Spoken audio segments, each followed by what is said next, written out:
नमस्कार दोस्तों, राधे राधे। आप लोग कैसे हैं? मैं आशा करता हूं कि आप लोग अच्छे होंगे। हमारे YouTube चैनल पर फिर से आप सभी का स्वागत है। मैं प्रकाश मौर्य। आज हम लोग बात करेंगे CA25, CA20 Pro 9 GS audio का ये मशीन है। लेबल लगा रहता है GS ऑडियो। उसमें बहुत फॉल्ट आता है और ये चैनल ऐसा है कि एक बार फॉल्ट घुस गया जल्दी बनने के लिए तैयार नहीं होता है। तो इसके बारे में आज हम लोग थोड़ा बहुत इसका समझेंगे, क्योंकि हमारे पास इसका रिक्वेस्ट भी आया था कि इस पर थोड़ा कुछ बता दीजिए ताकि हम लोग समझें और इस तरह से रिपेयरिंग करें। उसके पहले मैं एक चीज़ और आप सभी को बता दूं। हमने पिछले 2 वीडियो में लोड पर बना के डाला था, जबकि परफेक्ट उसका लोड क्लियर नहीं था। तो उसमें क्या है, वो जो हमारा वोल्ट मीटर था, उस वोल्ट मीटर पर एक 68K का मैं PF मारा हुआ था। तो इस पर हमारे जोशी जी का कमेंट आया हुआ है। हमने पढ़ा कि वो PF क्यों मारे हैं, इसके बारे में थोड़ा बता दीजिए। तो चलिए वो भी क्लियर मैं कर देता हूँ। देखिए, वो मीटर हमारा परफेक्ट नहीं था। जब वो हम उस पर लोड डाल करके चेक करना चालू करते थे तो कभी वोल्टेज आ रहा है, कभी भक भक भक भक जल रहा है, कभी दिखा रहा है, कभी नहीं दिखा रहा है। तो हमारे समझ में ये बात आ रहा था कि जो सिग्नल उधर से आ रहा है, AC सिग्नल, वो डिस्टर्ब हो रहा है। तो मैं एक कंडेंसर उस पर मारूं तो वो सीधा हो जाए। तो कुछ पॉइंट तक सीधा हुआ, उसको खोलने के बाद तो वोल्टेज बताना ही बंद कर देता था, चाहे बहुत देर की बात बताता था। लेकिन PF मारा तो रास्ते में जो सिग्नल उसका डैमेज हो रहा था, उसको सीधा करने के लिए वो PF लगाया गया है। बाकी उसका कोई काम वहाँ नहीं है, उसको नहीं लगाएंगे तभी भी चलेगा। आज सबसे बड़ी बात यह है कि वहाँ उस मीटर का प्रयोग है नहीं। मैं एक आइडिया के लिए उसको लगाया हूँ। अभी उसके बदले में मैं दूसरा लोड बनाया हूँ, उस पर परफेक्ट निकलेगा और उस पर मैं टेस्टिंग करके आप सभी के सामने पेश भी करूँगा। और उस पर मोनो एम, पावर एम सब चेक करके दिखाएंगे, वहाँ से आप लोग समझ सकते हैं। दूसरा, एक भाई साहब का हमारे पास रिक्वेस्ट आया था कि रजिस्टेंस बनाना है लोड वाला, तो कैसे हम लोग बनाएं। 8 ओम का बनाना है तो उसके बारे में भी थोड़ा 2-4 शब्द मैं बता दूं। वो बन सकता है, आप लोग पास आसानी से बन सकता है। देखिए, 8 ओम का रेजिस्टेंस बनाना है तो इंडस्ट्रियल में आप जाएंगे कहीं तो एक चीनी मिट्टी का पाइप मिलता है। उस पाइप को आप लोग ले लीजिए। और वायर का गेज तो मैं ऐसे नहीं बता पाऊंगा, लेकिन उसको नापे तो वायर का गेज भी निकल जाएगा। जो अपना हीटर आता है 1000 वाट का, वो आप लोग लीजिए और उसका वायर का गेज आप गेज कराइए और उसी गेज का वायर लेकर के भी 8 ओम तक लपेट सकते हैं। और नहीं तो वही हीटर वाला वायरवे लेकर के 8 ओम तक उस पर लपेटिए। लपेटने के बाद एक अच्छे मिट्टी का उस पर लैप लगा दीजिए। चीनी मिट्टी का पाइप रहेगा, उस पर 8 ओम तक लपेट दिए। उसके बाद एक मिट्टी से उसको लैप करके उसको सुखा देंगे तो वो भी काम में आ जाएगा लोड बनाने के लिए। ये आसान तरीका है। और हीटर का कॉइल नहीं लपेटना चाहते हैं तो उसी गेज का ले लीजिए, ताकि हमारा वाट भी तो बनना चाहिए। और वाट बनाने के लिए थोड़ा वायर ज़्यादा होगा तभी, नहीं तो पतला वायर रहेगा तो जैसे लोड मारेंगे तो वो तो जल जाएगा। तो इस प्रकार वहाँ से उसको बना सकते हैं। अब आइए हम लोग विषय पे आते हैं। प्रो 9 CA20 CA25 करके ये मशीन मार्केट में बहुत बिका हुआ था हमारे पास से। लेकिन इसमें फॉल्ट आने के बाद बहुत तकलीफ हो जाता है बनाने के लिए। जैसे मैं लिख दिया इधर,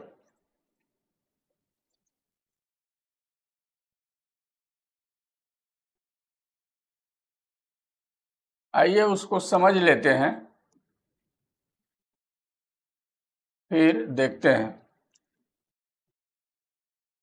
प्रो 9 करके निकला था, CA25 था, CA20 था। इस 3 नंबर से GS ऑडियो गिरिजा साउंड के नाम से निकाला गया था। GS ऑडियो,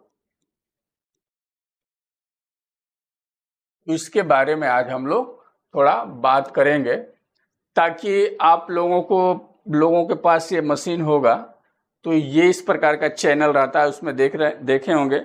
और ये मेटल का चैनल है, इसमें मेटल का ट्रांजिस्टर है और प्लास्टिक वाला भी ट्रांजिस्टर लगाकर आता है। तो जैसे इस बाजू ये लगाया है तो उसके विपरीत बाजू लगता है, सेम काम है, सिस्टम सब वही है, केवल समझने का फेर है। हमारे पास जूना चैनल था, उसी को मैं डिस्प्ले पर लगाया हूं ताकि आप लोगों को समझने में आसानी हो जाए। सबसे पहले मैं बात करूं तो देखिए यहाँ ये जो बनाया गया है, ये पावर सप्लाई वाला, इसमें एक प्लस सप्लाई एक माइनस सप्लाई, बीच में ग्राउंड रहता है। और ये वोल्टेज कितना आता है अपने पावर सप्लाई से, तो 150 वोल्ट प्लस और 150 वोल्ट माइनस, इतना सप्लाई यहाँ दिया जाता है। और ये फ्यूज यहाँ दोनों लगाया गया है, जब इधर कुछ डैमेज होता है तो फ्यूज मार देता है।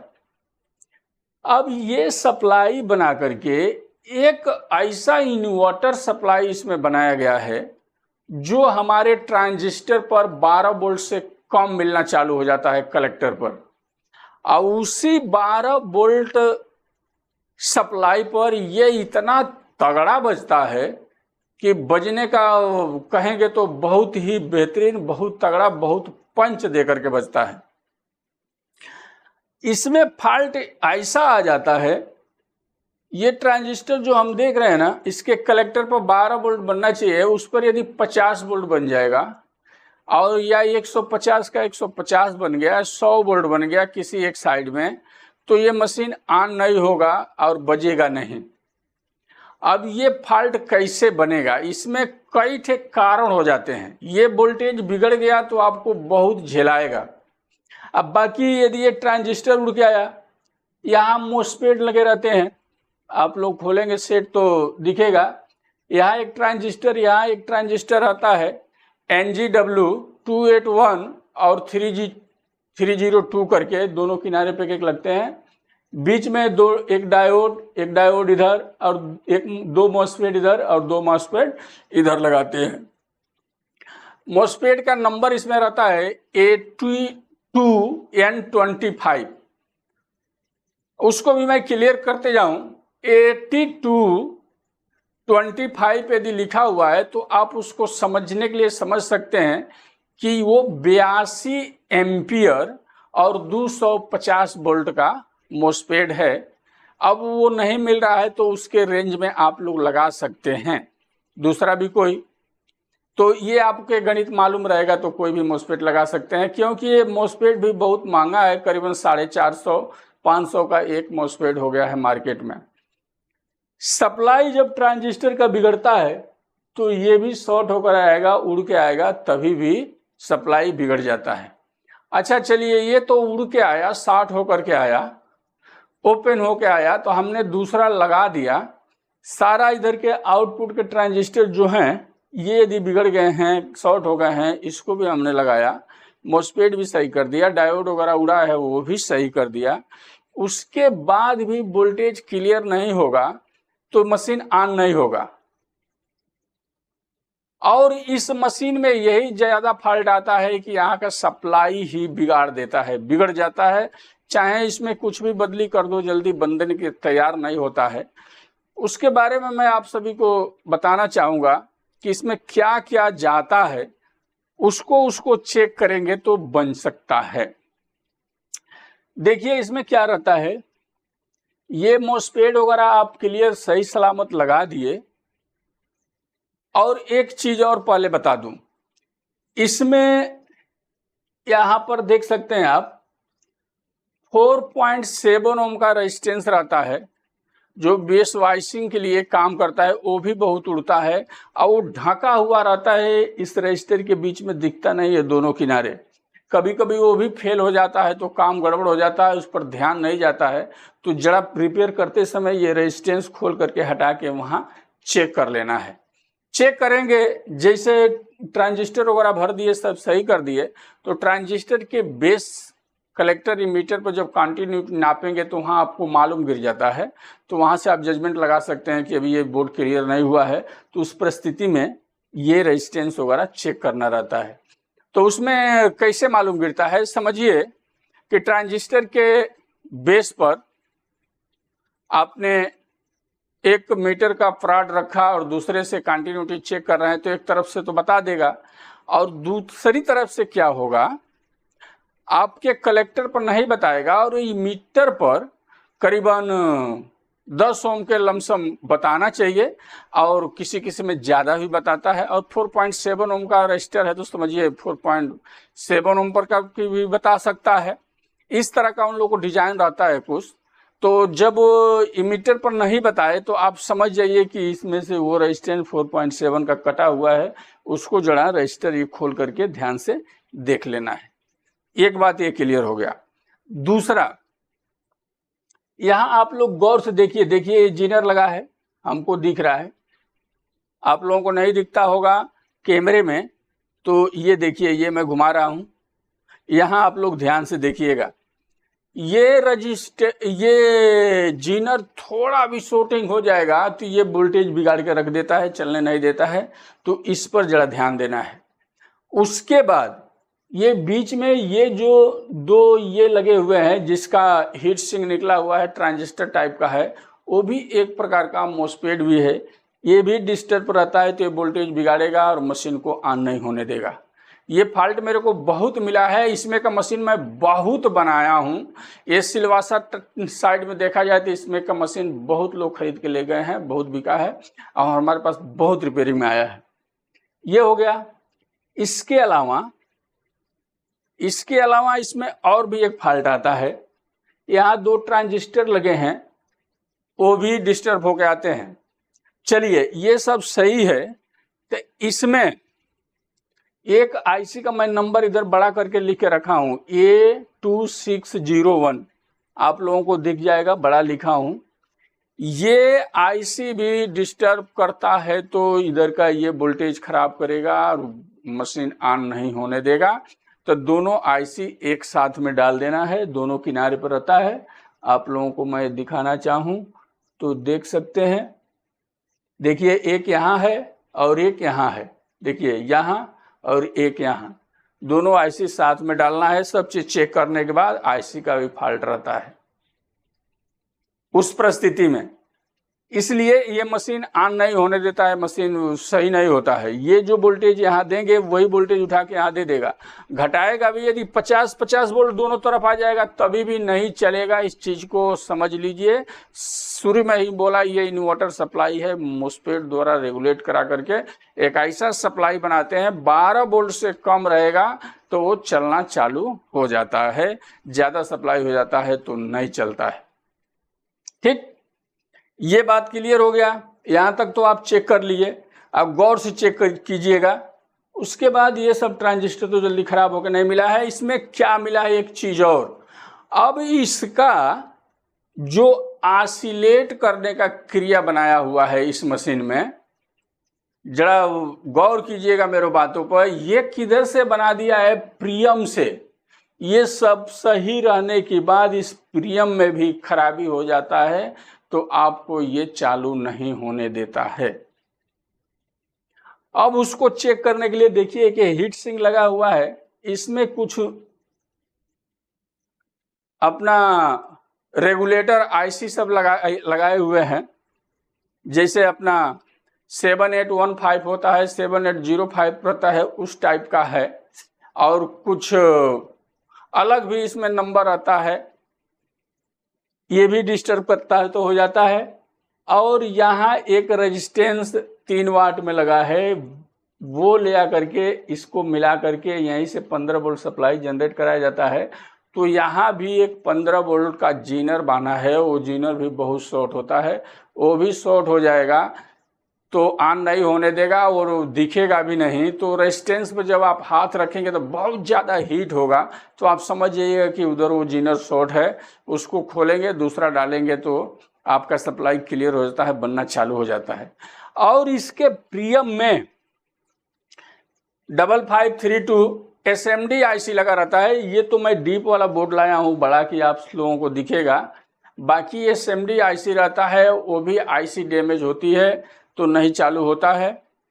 उसके बाद एक IC इधर भी रहता है 311 करके, वो भी डैमेज होती है, तो इस प्रकार का फॉल्ट आता है। इसमें बहुत ही बारीकी से फॉल्ट देखना पड़ेगा।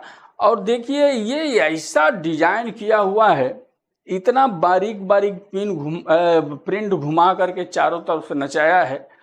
जो लोग इसको बनाए हैं उनके दिमाग की जितना तारीफ किया जाए उतना ही कम है। ये सब सेट देख करके समझने लगते हैं हम लोग, बनाने लगते हैं तो आंखों में आंसू भर जाती है, क्योंकि ये लोग इतना मेहनत करके इस सब चीज़ को डिजाइन किए हैं।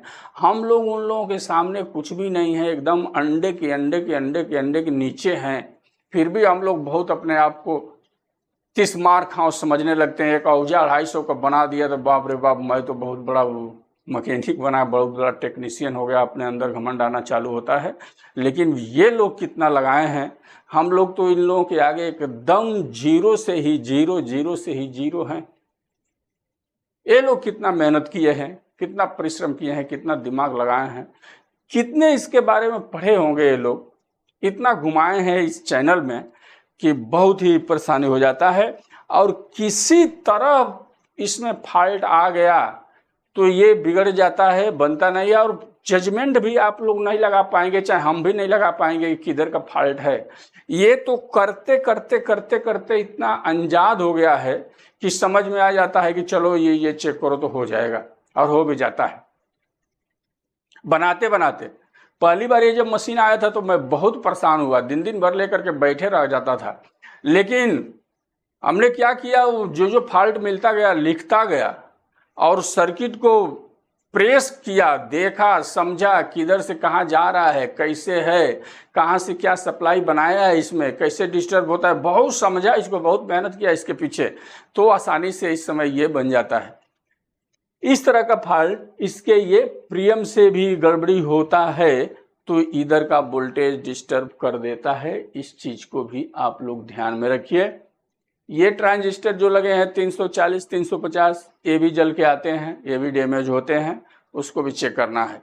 दूसरा एक मार्के की बात और मैं इस मशीन में बता दूं, वो भी आप लोग ध्यान दीजिएगा, बहुत खूबसूरत बात है, वहां दिमाग भेजना है। ये सब बोर्ड बना ले गए, सब चीज ओके है, तो पावर सप्लाई जो लगा हुआ है उस पावर सप्लाई में देखिएगा 2 ट्रांजिस्टर वहां लगे रहते हैं, और उसमें ट्रांजिस्टर का नंबर रहता है J111 और एक ट्रांजिस्टर J112 भी रहता है, और एक 5478 547 ऐसा भी रहता है। वो भी ट्रांजिस्टर थोड़ा भी लीकेज, थोड़ा भी डैमेज हो जाता है तो इधर का वोल्टेज बिगाड़ देगा, काम नहीं करने देता है। क्योंकि यहाँ जो उधर से हम सप्लाई लाते हैं तो ये कई तरह का सप्लाई इधर लगाया गया है, और ये सप्लाई सही करने के लिए जब बोर्ड में हम डालते हैं, जब इसमें घुसाएंगे तभी वो नापेंगे तो सही बताएगा। इसे खोल करके सोचें कि इसका सप्लाई चेक कर लूँ पावर सप्लाई का, तो कुछ अलग ही बताएगा, और जब इसमें डाल देंगे फिर सप्लाई चेक करेंगे तब इसका परफेक्ट सप्लाई होगा। ऐसा ये लोग सिस्टम बनाए हैं, पता नहीं इधर से घुमा के उसको दिए हैं, उधर से घुमा के इसको दिए हैं, बहुत ही इसमें घुमरी फरौआ वो लोग खिला करके इस सिस्टम को बनाए हैं।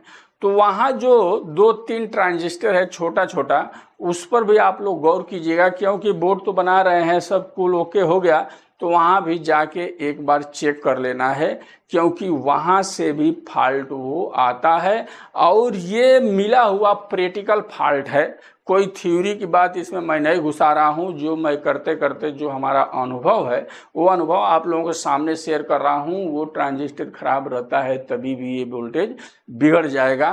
तो इस सब मशीन में इस तरह का फॉल्ट आता है। बाकी ये ट्रांजिस्टर शॉर्ट होके आ गया, ये भी होके आ गया, तो ये जब ट्रांजिस्टर शॉर्ट होता है तो ये डायोड वगैरह मॉस्फेट वगैरह जाता है, उस समय ये सब चेक करके डाल दिए तो फट से चालू भी हो जाता है। और जो वोल्टेज बिगड़ने वाला आता है वो बहुत खतरनाक फॉल्ट हो जाता है। वो एक बार बिगड़ गया तो आपको बहुत परेशान करेगा, बनाने के लिए बहुत तकलीफदेह हो जाता है। तो उस परिस्थिति में जब चारों तरफ चेक करना पड़ता है, और नहीं ट्रांजिस्टर जल के आया, मोस्फेट जल के आया, तो ये आप डाल दीजिए। डालने के बाद वही 4.7 ओम का एक रेजिस्टेंस कटता है, दोनों तरफ का वो डाल दीजिए तो मशीन चालू हो जाता है। उसके साथ में एक यहाँ ACR लगता है, ये ट्रांजिस्टर वगैरह शॉर्ट होता है तो ये भी शॉर्ट होता है, इसको भी चेक करेंगे, ये भी डाल देते हैं तो मशीन आराम से चालू हो जाता है, आप दे सकते हैं। लेकिन जब ये वोल्टेज गड़बड़ाने वाला फॉल्ट आ गया तो आपको चारों तरफ चेक करना पड़ेगा, जितना मैं बताया, इधर भी और पावर सप्लाई में भी वो ट्रांजिस्टर गड़बड़ रहता है तो हो जाता है, वहां भी चेक करना पड़ेगा। इसके साथ में दूसरा, यहाँ एक चिप्स SMD ये लगाया हुआ है, देखिए खड़ा करके बोर्ड, एक इधर भी एक इधर भी, इसमें भी फॉल्ट आता है। एक बार लेकर के मैं ऐसे बना रहा था और चारों तरफ चेक कर दिया, पूरा दिन उसमें खराब कर दिया, और फॉल्ट जैसे लगाऊं सेम के सेम डिस्टर्ब कर रहा था, सही होने के लिए नाम नहीं ले रहा था, कंटाल आ गया। तो हमारे पास ऐसा ही बोर्ड मैं किसी का बदली किया हुआ था, उधर रखा था, उसमें से ये मैं निकाला और इसको डाला तो खट दे सही हो गया। तो उसमें भी फॉल्ट आता है। और ये IC का तो मैं बताया बहुत बार मिला है, ये तो डालने पर सही हो जाता है। तो यही सब फॉल्ट इस मशीन में आता है। तो जितना हमको फॉल्ट मिला था वो आप लोगों के सामने शेयर कर दिया, आगे आप लोग उसको देख करके अपने हिसाब से रिपेयरिंग कीजिए। आप लोग तो खुद बुद्धिजीवी हैं, होशियार हैं, चालाक हैं, बुद्धिमान हैं, और बुद्धिमान तरीके से, टेक्निकल तरीके से काम कीजिए, आप लोगों का काम होगा। तो आज के वीडियो में इतना है, इसी के साथ में नमस्कार, धन्यवाद। आप लोग अपना बहुत बहुत ख्याल रखें।